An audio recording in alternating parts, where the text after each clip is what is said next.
Welcome to the Michael Yardney podcast. Today I have a chat with Mike Mortlock, Director of MCG Quantity Surveys.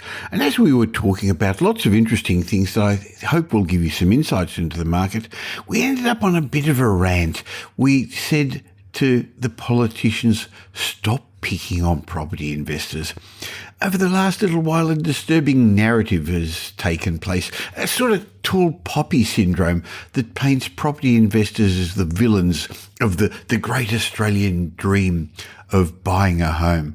And this is not fair. In fact, it's not accurate, and we go into a bit of a detail about this in today's chat. We also talk about the rental crisis, what's ahead for our property markets, and Mike gives us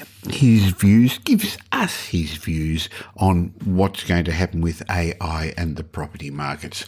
Lots to discuss, so let's get on with the show. Welcome to the Michael Yardney podcast, where twice each week you will learn a number of new ideas regarding success, property investment and money in around 30 minutes.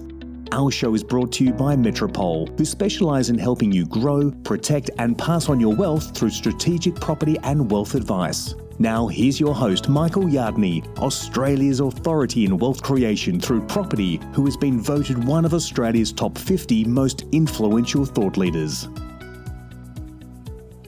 My guest today is Mike Mortlock, Managing Director of MCG Quantity Surveys. And sure, they specialise in tax depreciation, but Mike's a highly regarded real estate commentator, a successful investor, and because he's got access to so much data around Australia, I'm looking forward to my chat about a couple of topical issues.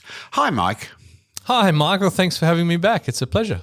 Now, I love listening to your podcast, so thank you for coming on to my one. I'm looking forward to your thoughts about what's ahead for our housing markets in 2024. But before we discuss this, I'd like to maybe have a chat about some recently released report that you did about the hardest postcodes to find a rental in. Now, we know the last couple of years we've had historically low vacancy rates, and there are pictures in the media of long queues of people that open for inspections. And at Metropole, where we manage properties for our clients in Melbourne, Sydney and Brisbane, we're finding we're letting the properties at the first open for inspection. There's a queue of people.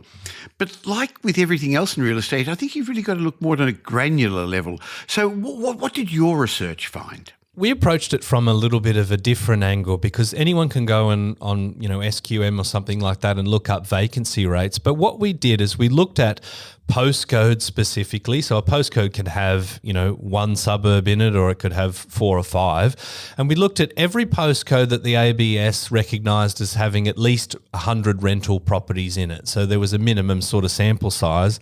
And then we looked at how many properties were actually advertised for rent in that postcode in December. And many of them, surprise, surprise, that had more than 100 or maybe even more than 150 properties in that postcode only had 1 or 2 properties available for rent. So it's another way of us kind of saying, this is another way of slicing that rental crisis, which I think is something that the politicians need to take very, very seriously in ways that are effective. And we've seen probably heaps of state intervention that's very ineffective.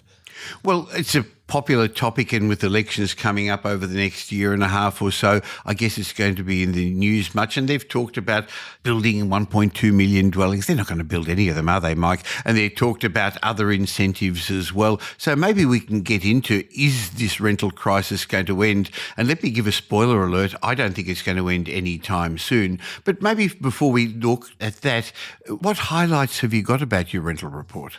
If we sort of think about Greater Melbourne, which you'd be probably most familiar with, I guess, it's postcodes like 3158, 3765, which are kind of the Yarra Ranges area, Cardinia, Bandule, these, Manningham East, Warrandyte, those sorts of areas, and even Mornington Peninsula are probably the tightest areas in Greater sort of city Victoria. And then if you're going into the regions, it's places like Geelong and Wellington and Ballarat that we're seeing, really, really tight areas. So say, for example, Ballarat, which came in 6th position as a Victorian region, we're talking only 3 properties advertised for rent in December. So it's a very, very tough market for renters. Now, before people get too excited about all this, I think we both recognise that as a property investor, you really should be looking at the long term. While these short-term trends are interesting, I don't think they should really formulate where you're going to invest over the long term, because markets change and you're wanting the areas where there's always going to be a continuous strong demand by tenants, but also by tenants who can afford to rent and pay you increasing rents over the years. Now, a lot of these locations you talked about, though, Mike, they're in the outer suburbs, probably not where as many tenants are looking, but still, with vacancy rates so low, rents must be skyrocketing. Yeah, I suppose I'll let you in on a little bit of a secret. There's kind of strategy around these sorts of media releases. I'll probably get in trouble for saying this, but I think that there is a very strong left bias within the media, right? So any story that says, things are really difficult, things are terrible for tenants is going to get a little bit of media traction. But then what it does is it puts me as the fox in the hen house to be able to share my thoughts on what has actually gone wrong. And I think that's where personally I can add the most value. I am just one small voice amongst many voices, and many are bigger than mine. But I wanted to get the point across is that this rental crisis has really kind of been manufactured by poor decisions over the last probably 7 or 8 years. It started in the middle of last decade, so it could even be 10 years when the government started to, and APRA and the regulators started to fiddle with finance. Remember, there was a period of time, a boom in the middle of last decade, 2015, 16, 17, where in Sydney, for example, 60% of all purchases were to investors. That had to be slowed down a little bit. A lot of them were to foreign investors. And then there was the Banking Royal Commission, and the banks tightened the screws a bit. And then there was the election in 2019 when people were worried that there were going to be changes to negative gearing and other tax changes. So investors have been battered for quite some time. What else have I left out that's actually, well, there's been all the stuff in this decade as well that's made investors sell up, haven't they? Yeah, and I think that data has really been borne out in 2023 where, people like CoreLogic, if CoreLogic is a person, were looking at properties that they'd seen advertised on the rental market that were then for sale. And so we saw a lot of investors sell out. Now, you could say, well, they're just kind of selling at a good time in the market, but you would be silly to ignore the onerous conditions that have been placed at state levels in and around things like land tax and no cause evictions and threats of rental caps and all those sorts of things. But I think you certainly nailed it in terms of, if there's a huge portion of purchasers being investors, that needs to be moderated to some degree, but those moderations have stayed in place. For example, investors are still paying higher interest rates than owner-occupiers, and where is the evidence that there's a higher default risk? I've never seen that before. So I really think there's a lot of things that could have been unwound that has exacerbated this rental crisis. Well, while we're talking, I just quickly pulled up a chart that we ran a couple of months ago in Property Update, and the number of property investors in Australia. And each year, the Australian Taxation Office brings you the latest figures. And you mentioned it in your own podcast that the latest figures were in 2021, the financial year then, because that's when the tax returns came in. And there were 2,245,539 investors. Well, that's interesting. But what it showed, when you look at the net effect, how many people sold up and how many new people came in, there were only over that financial year 18,700 new investors. If you go back a decade or more, each year there'd be 80,000, 90,000, 70,000 new investors, extra investors coming in the market. And of course, in the year 2019-20, we actually had a negative number of investors. So interestingly, the percentage of investors in the population has decreased. We know most don't get past more than 1 or 2 properties. So the pool of properties available to rent have become less. And then after COVID, we know others have gone back to Airbnb or other ways as well. So there's fewer properties for rent, aren't there? Yeah, absolutely. And I think a lot of people are looking to the migration figures and saying, well, that's the reason why there's a housing crisis. But the housing crisis or the rental crisis, it predates that immigration, right? Even before the borders opened, those double-digit vacancy rates that we saw in some inner-city apartment markets was already going back to quite tight. And yeah, look, I think there's been a million different little changes that have disincentivized investors. And you mentioned it before. We had 2 elections in and around negative gearing as a major policy, and some of the rhetoric just really kind of demonized people that are really just aspirationally trying to invest in their financial future and not become a burden on the age pension, which is costing us, 50 billion plus a year. Well, they're picking on property investors, and there's a particular party with a greenish colour in their logos that actually don't seem to like property investors. And that's a real shame, because for as long as I know, about a third of Australians rent, and they don't necessarily rent because they're poor. It's often to do with their stage of their life. Maybe they've just come as a migrant, maybe they've moved interstate. And in Australia, the government has actually relinquished the responsibility of providing rental accommodation like it has other countries have overseas, haven't they? Yeah, well, if you look at the stats, the ownership of rental accommodation by governments and housing providers has really kind of stayed the same for, I don't know, probably 5 or 10 years, but the population hasn't stayed the same. Obviously, we've got international migration, but we've got natural population increase as well. So all that sort of says to me, and you did sort of give a bit of a spoiler alert on what's going to happen to rents in 2024, all the fundamentals are pushing for higher prices. Where I kind of think it might not necessarily perform as positive or negative, depending on which way you look at it, in 2023 is that I think we get to a point where people can just not afford an increase, right? So the median rent can't be $2,000 a week across Australia. They will alter their behaviours. So I think we'll see a change in the household formation rate. We're going to see people staying at home with their parents if they can. I think people will just find ways to adjust. So I can't see rents going as hard as they did in 2023, but not because of the fundamentals. There's still a huge shortage. But I'd be very interested to hear your thoughts on that as well. Well, let's go back a step and have a quick look at the fact that there are 7 million Australians, about 1 in 3, a bit less than that, who live in rental accommodation. And there are about 2.1 million Australians who stepped up to provide 91% of this rental accommodation. And it shouldn't be an us versus them thing like has happened. I've not ever seen this before, because they're actually both interdependent. Most of these people, the tax department shows that 92% of investors own 1 or 2 properties, and 72% earn $100,000 a year or less. So they're not tycoons, they're not ultra-rich people, they're your neighbours, your friends, your family. Interestingly, I read that 107,000 investors are under the age of 30. That's an interesting trend, while nearly 40% of tenants are over the age of 45. In other words, both tenants and renters are fundamental to each other's existence. I love your voice out there in the media, and I try a little bit to actually bring some government policy to help both these people rather than make it adversarial. But one of the trends that happened over COVID was that people didn't huddle up as much, and so there was just a little bit smaller households, but that was enough just to require another 100,000 rental properties just to house the same people. So I agree with you. I think people are going to be sharing flats, sharing apartments, staying at home more, but still we've got all those hundreds of thousands of people coming from overseas who initially need to rent.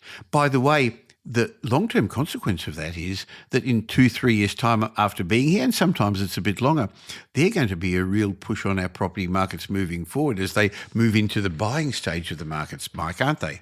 Yeah, that's interesting. I hadn't really thought about that exactly. I mean, I've seen the data about the proportion of international migrants that rent, and most of them come here and they rent because that makes sense. It's a new country. They don't know what their needs are. They want to get a bit of a sense of the area and those sorts of things. But yes, I mean, we've needed international migration because we've got record low unemployment. We don't have the people to fill a lot of the jobs, and that's making businesses suffer. So we kind of needed to do that. But yeah, it is a difficult balance, and I think, that'll put a bit of fire under the property market in time. It will. So in the short term, I can't see a reason why we're going to get out of this rental crisis. Now, there is the concept of build to rent that the government's talking about, but they're going to take quite some time for these towers to come out of the ground. In other words, corporations are going to build large blocks of apartments to keep as long-term investments if people don't understand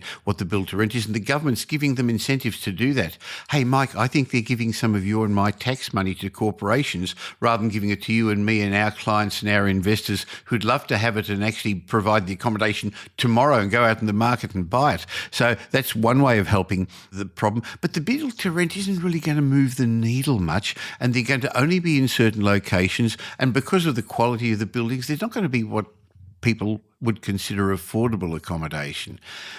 We manage a lot of properties for clients around Australia and close to $2 billion worth of assets. And only a couple of days ago, I was speaking to somebody else who's got a very, very significant property management department. And her big concern was how many landlords are selling up. And we've noticed the same, that people are selling. We're not suffering as much because I think our clients at Metropole are more educated and we ask them to look at the long term. But as you said, CoreLogic and others have suggested that about a third of properties currently for sale were rental properties, and they're in general going to first home buyers or home buyers. Only a small percentage are going to investors. So with very little new stock on the market, more people coming in, I can't see an end to the rental crisis around Australia, in all the capitals. No, you make a number of interesting points there.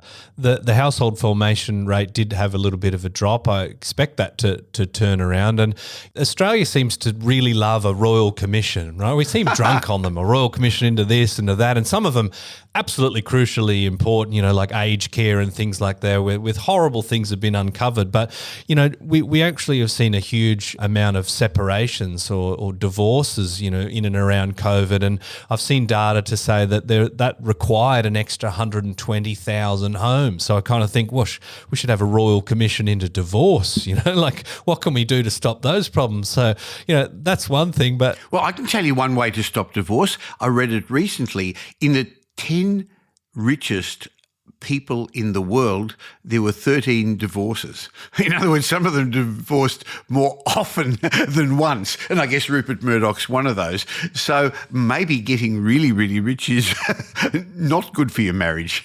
Well, hopefully that's good for property investors, because we know the data says that they're generally average people. There's very few people that own 6 or more properties. I think it's only 20,000 odd or thereabouts. But I wanted to circle back to the point that you made about kind of like the institutional investors, the build to rent. It does seem like the government has an appetite that landlords are no longer what we used to say mum and dad's, probably a bit of an outdated term, but private individuals. They actually want corporations to be landlords. And gosh, I don't know if that's a necessarily better situation for anybody. And as you say, these are long-term projects, and I've sort of said to people, look, we can have a debate about whether housing should be an asset class, whether investors should be providing the accommodation. But right now they're doing, 90+% of it. So you have to understand that they are the solution in the short term. It could take years to build these properties. And, we just saw building approvals drop for December. There was a little bit of a rally, but we're below, I think, the 5-year average. And this 1.2 million homes is essentially the government saying, we've only ever done it once ever in a year, but we're going to do it 5 years in a row at a time where construction costs are inflated. Materials have come down, but construction labour is a huge problem. We've got a massive pipeline of government projects which are taking that construction labour away. And one thing that I don't think a lot of people realise is that the impact that natural disasters have on the construction labour force doing all of the repairs. So that 1.2 million, absolute Buckley's chance. No, definitely. And if it does come, it's going to come at a much higher cost, which I think is one of the reasons that I'm comfortable about the future of our housing markets, because there's the intrinsic value in, for example, established apartments. All new apartments are going to have to come onto the market maybe 25, 30, sometimes even 40% more than current market values. In other words, for builders, developers to do these new developments, to make them financially viable, they're going to have to get much higher end prices. That's why they're not managing to sell much off the plan at the moment. So there's inbuilt equity in a lot of the better apartments. You've got to be really careful where you look. But just getting back to what we said a moment ago, you're right. There seems a lot of criticism against property investors, and it's about negative gearing, capital gains tax exemptions. But in my mind, they miss the mark. These aren't dissimilar to incentives that other small businesses get. If I buy Jim's Dog Wash franchise and I buy equipment, I'm allowed to write off the expenses of that. If some months I don't make as much money as my expenses, I can write that. But in property investors, Mike, in my mind, they contribute significantly to the national finances. I read somewhere that they've paid over $10 billion with a B annually in property taxes, land tax, council rates, capital gains tax, stamp duty. Stop picking on property investors. Yeah. Not you. I'm talking to Mr. Government. Mr. Government, yeah. No, I completely agree. It's weird when you hear people talk about, say, negative gearing loopholes, tax loopholes. As far as I understand, negative gearing existed from 1936, right? So it's not a loophole, it's just writing off your expenses. And honestly, like what is the difference? Let's say your average property investor, I think it's in the 60% of property investors are negatively geared. At the back end, they're going to be paying capital gains tax anyway. So that, point is kind of moot. But what would the cost be for the government to replace property investors as a housing provider to provide a big enough rental pool? Governments are selling, poles and wires and infrastructures, and we don't have the money to have Olympics and that sort of stuff. But suddenly the government's going to replace private investors for the 91 odd % that they're providing. It's just kind of fanciful. So really, investors need to stop being demonized because we can see in the data what's actually happened. Well, I think we've had enough on our soapboxes, but I love it because I think both of us think much the same. What about what's going to happen in 2024? There's a lack of stock for rental accommodation. We've said that, and that's not going to change. There's also a bit of a lack of stock of houses for sale. And the suggestion is stamp duty stopping some people, the lack of other properties on the market stopping some people. What I was saying a moment ago was I think in due course there's going to be a push from tenants wanting to get into the market because rents are too high, from migrants wanting to get into the market. So I see the first half of this year still people having a little bit of uncertainty, but in the second half of the year, when it's clear that interest rates are eventually going to come down, when it's clear that inflations were under control, and I believe it clearly is at the moment, the market turns on a dime. You've been around long enough to see that. Think of what happened after 2020, what happened after 2019, after the election, what happened at previous times. When consumer sentiment changes, it happens quickly. Yeah, and it's interesting to look at the Westpac consumer sentiment measures. There's a gap between household, let's say property market expectations. The expectation is that, property prices will go up, but the time to buy a dwelling index is actually quite low. So it's kind of like, people are saying, property is a good investment, but now's not the time to buy. And I think, we are in a relatively high interest rate environment comparative to what we've come from, right? It's probably more a historical average, as the RBA are at pains to tell us. But that's part of the reason why I think some of these high-rise developments just aren't being built and aren't stacking up. Apparently, the Australian Construction Industry Forum are saying that the pipeline of high-density residential projects is way less than its historical average. And, that's a good way to bring on mass supply very quickly. You build 300 apartments in one go, suddenly that builds a lot of stuff. But the interest rates is an interesting one. I mean, I think the impact of interest rates can be a little bit overstated because we saw interest rates rise and the property market explode at the same time. However, I think when interest rates start to come down, and we're already seeing fixed rates drops from a number of the banks, I think that puts fire under people's backsides and it unlocks a little bit of affordability. So for me, I think the property market is going to be driven by affordability because according to our data, the average purchase price that people spent on a property in 2023 across the nation was $673,000. Now, you've got to think, what can you buy for $673,000? A double garage in Sydney. Yeah, exactly. So, I mean, we're seeing in our Maybe data... a single garage. Yeah, single garage probably. Like if you look at Q1 2022 to Q2 2023, we actually saw almost a 10% drop in New South Wales purchases as distinct from other states. And I think that speaks to affordability. Whereas you look at places like WA, it actually jumped 22% to the second most popular location or second most popular state in Australia after Queensland. And again, Queensland has a relatively low median house price. Now, interestingly, there's talk about more stock coming onto the market in 2024. That's what the hope is, and that's going to hold back property growth.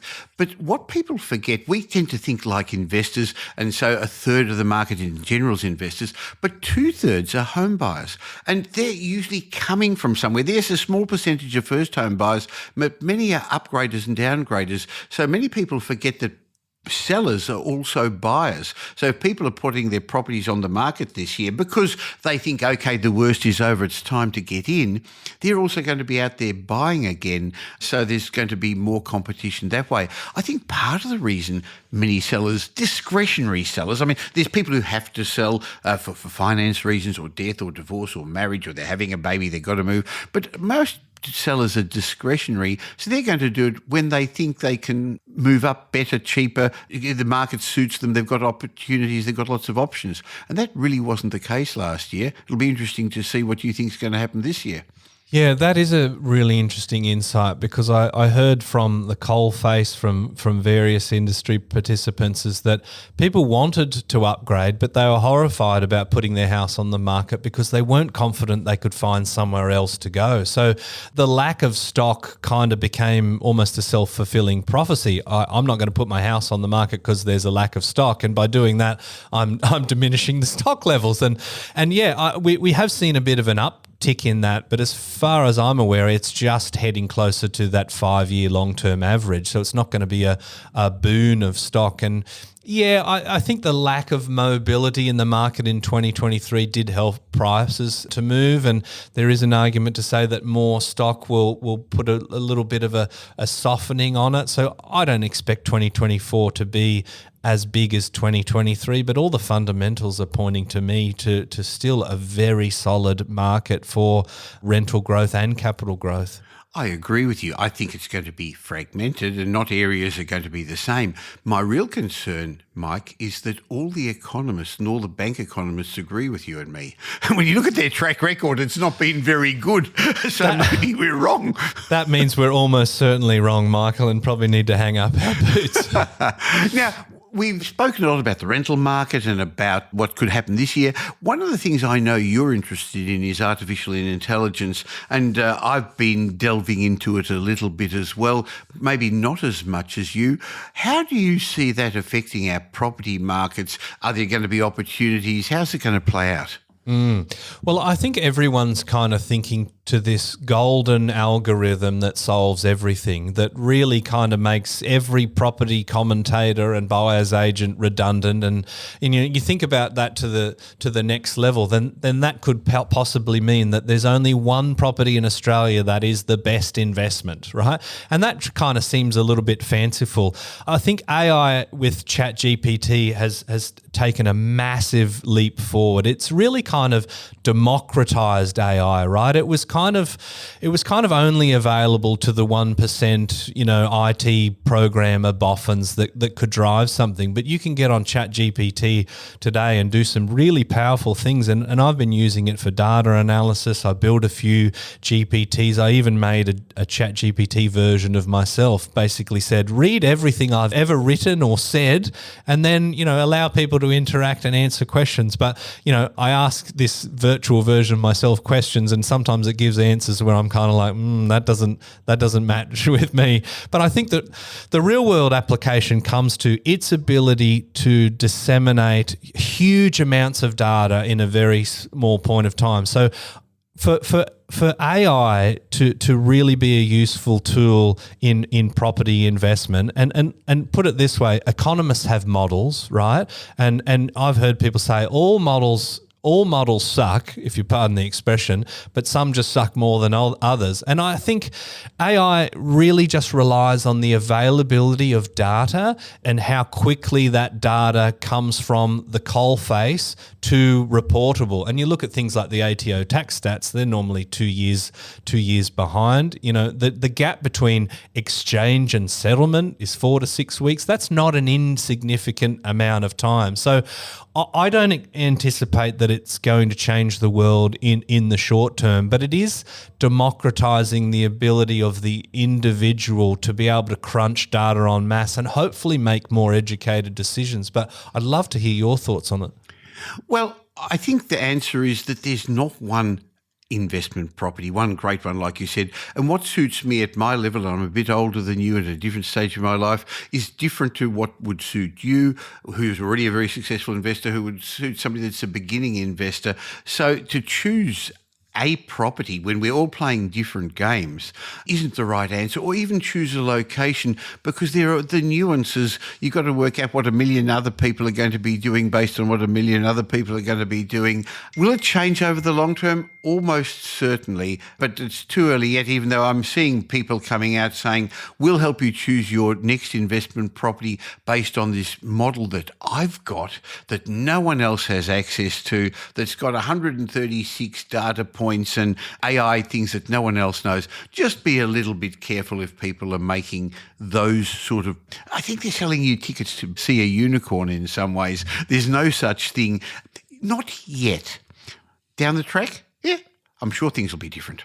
I agree with you, and I think there is going to be a huge marketing pitch on this, but I would ask people to basically say, all right, we'll ask those people to give you a prediction in 12 months' time and sit on it for 12 months and see the results, right? Because someone makes a promise and you transact. It's not like you can take your receipt back and hand the property in. I mean, this could really ruin your complete financial trajectory if you get that one wrong. And the big elephant in the room is human beings. We do not always operate rationally. Now, I think that's often where economists get it wrong, because they make these models to say, okay, well, if this influence happens in the market, then people normally should react like this. But there's all sorts of human things like sunk costs, there's loss aversions, there's egos when you get to an auction, there's a million different human things which are all the imperfect things about us that I think make us beautiful. But, in many ways, we are also quite mad. We don't act rationally when it comes to money. So I think one of the things one's got to remember is invest in what's always worked.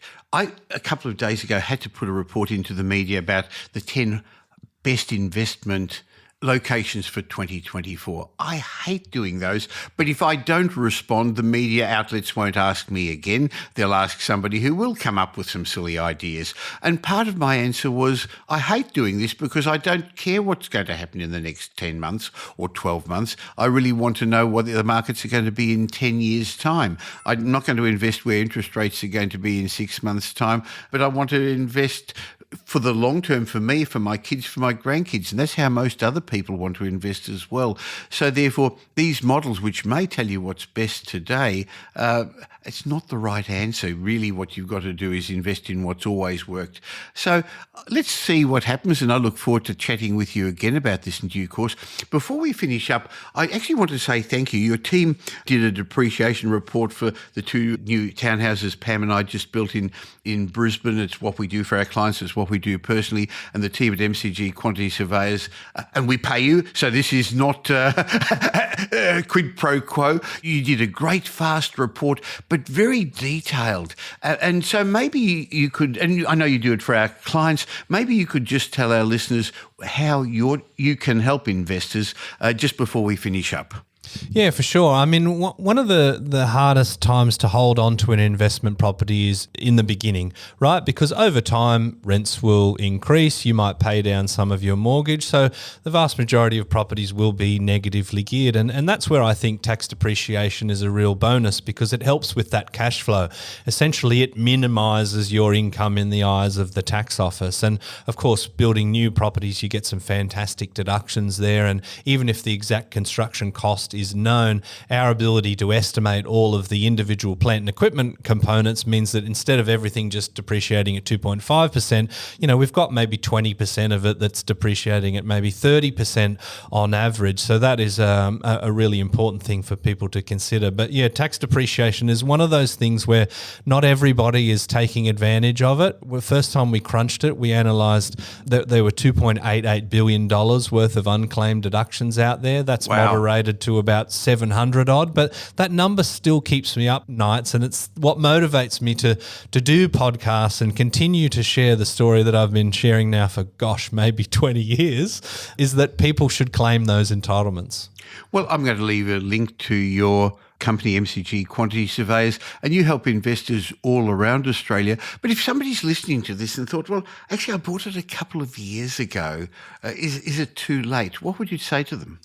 There's never really a too late. There is a too late in the sense that you might forego some deductions, and that's what we were talking about. That 2.88 billion is people that eventually came to us. We can only analyse the data that we have, and they're actually missing out on deductions. So the short answer to it is that you can backclaim 2 financial years worth of deductions. So if you bought it 4 years ago, you might miss 2 years, but you're still going to get that 2-year back claim and the deductions from today moving forward. It's a 40-year report.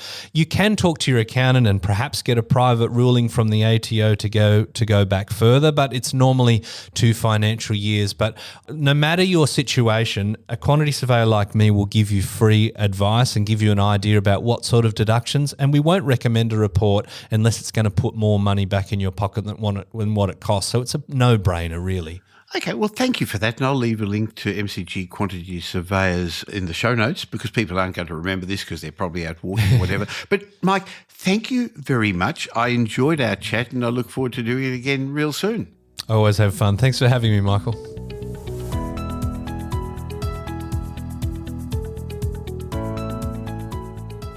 In a moment, I'm going to share with you my mindset message. But before I do, if you enjoyed the show so far, and you don't subscribe, and that seems to happen to a lot of regular listeners, just stop for a second, whatever podcast app you're listening to, just subscribe to the show. Hey, I'd really love it if you told somebody else about the show as well. We've had over 5 million downloads of the show over the years, but I want to get to a wider audience, and the best way of doing that is by people like you who get benefit from the show, just telling one other person about it or even leaving a review.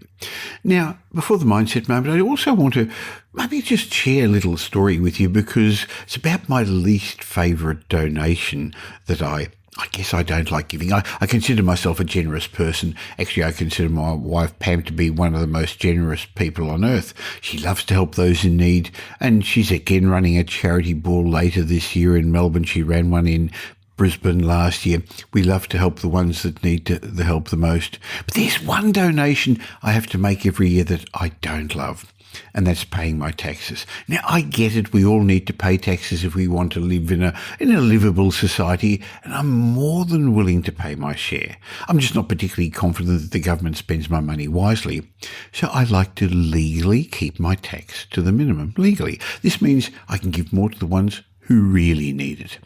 If you'd like to give more to those you'd like to help, even if that's you, and you're a property investor or a business owner who'd like to legally reduce your tax bill, then you really, really should join us at Wealth Retreat 2024 that we're conducting on the Gold Coast at the end of April.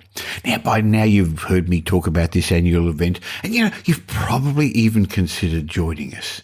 Well, now's the time to do it. When you come, you'll learn the way the elite property investors and business owners structure their affairs to protect their assets and safely grow their wealth to pass them on to future generations. And for many attendees, this is a tax deduction. Now, check with your accountant. I'm not giving you tax advice. So go to wealthretreat.com.au and check out the great faculty I've put together, an expanded faculty this year. Mark Bouris, chairman of Yellow Brick Road, is going to be the keynote speaker. And we've got all the regular people there, Andrew Wilson and Pete Wargent and Mark Creed and Ken Race. Stuart Weems and Tom Corley will be doing special presentations, and a whole heap of other, Brett Warren, a lot of other people too. Now, history has shown us that at this stage of the economic and property cycle, that's when lifetime wealth's being created by those in the know. So don't miss this opportunity to learn the most advanced property, finance, business structuring, risk mitigation and tax strategies. Go to wealthretreat.com.au, register your interest in joining us, and I look forward to seeing you on the Gold Coast at the end of April. Now here's Michael's mindset message. Remember, a change in your thinking will lead to a change in your life. In my mindset message today, I'd like to share with you a concept I learned a while ago that I call the 10-10-10 method. When faced with a dilemma, a challenge, a problem, ask yourself, what will the consequences be in 10 minutes' time, in 10 months' time, and in 10 years' time?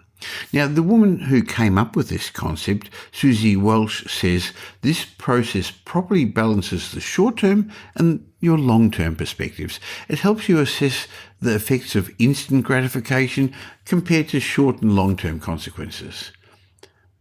For example, eating processed food will taste great, but how will it change your body in, 10 years' time? Not exercising today may not be detrimental now, but how will it affect your body in 10 months' time? Not keeping up to date with the latest in your profession, your career, your job, or the property market may not be an issue today, but you'll be left behind in 10 years' time. Being mistreated may be tolerable for 10 minutes, but how will it affect your relationship? Of course, the reverse also applies. If a problem's not going to matter in 10 months, don't even spend 10 minutes worrying about it. So this 10-10-10 method is a great tool to use to work through the challenges you've got, business problems you've got, relationship problems you've got, or whenever you get that feeling in your gut that something just doesn't feel right. It allows you to make decisions based on outcomes that seem most desirable, and the emotional bits, the emotional myopia, is less likely to get in the way. So remember, the quality of your decisions affect the quality of your life. You're not the problem. Your processes could be, so change the way you do things and regain control over your life. And whenever you have a challenge, ask yourself, what will the consequences be in 10 minutes? What will they be in 10 months? And then in 10 years? Boy, that'll put a different perspective on things.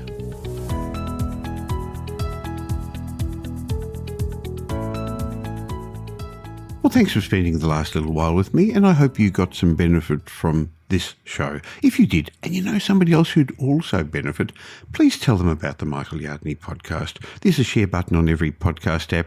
On Apple Podcasts, there's 3 little buttons down the bottom. Press it and share it, or just tell them about the Michael Yardney podcast. I hope you're going to be doing them a favour, and you'll definitely be doing me a favour and helping me in my quest to make as many people as possible financially literate. Now, there's ways of catching up with me between these shows. Just look for Michael Yardney on social media, or why not join my private Facebook group? Go to Facebook and look for the Property Update Facebook group. And I have a way of saying thank you to you for subscribing to this podcast. Go to podcastbonus.com.au. There'll be a link in the show notes, podcastbonus.com.au, where you can get a bunch of ebooks and reports. My way of saying thank you. And when you've got time, why not listen to some of the old podcasts? There's individual lessons in each of those that I think would be helpful for you. I'll be back again real soon. In the meantime, have a great week. Make it a great week. Thanks for listening to this episode of the Michael Yardney podcast, which was brought to you by Metropole, who help their clients grow, protect, and pass on their wealth through strategic property and wealth advice. If you like what you heard and don't already subscribe, you'll find us on iTunes or on your favourite Android app as the Michael Yardney Podcast. Watch out for our next show, which comes to you twice a week, and you'll learn some new ideas about property investment, success and money in around 30 minutes. To get more of Michael's thoughts, go across to www.propertyupdate.com.au and sign up for his daily morning briefing, and you'll hear from not only Michael but a group of leading property success and money experts. And just a reminder that the information you heard in this show today is general educational advice and not specific investment advice, as we don't know your personal circumstances. If you're looking for specific advice, why not ask the team at Metropole to help you?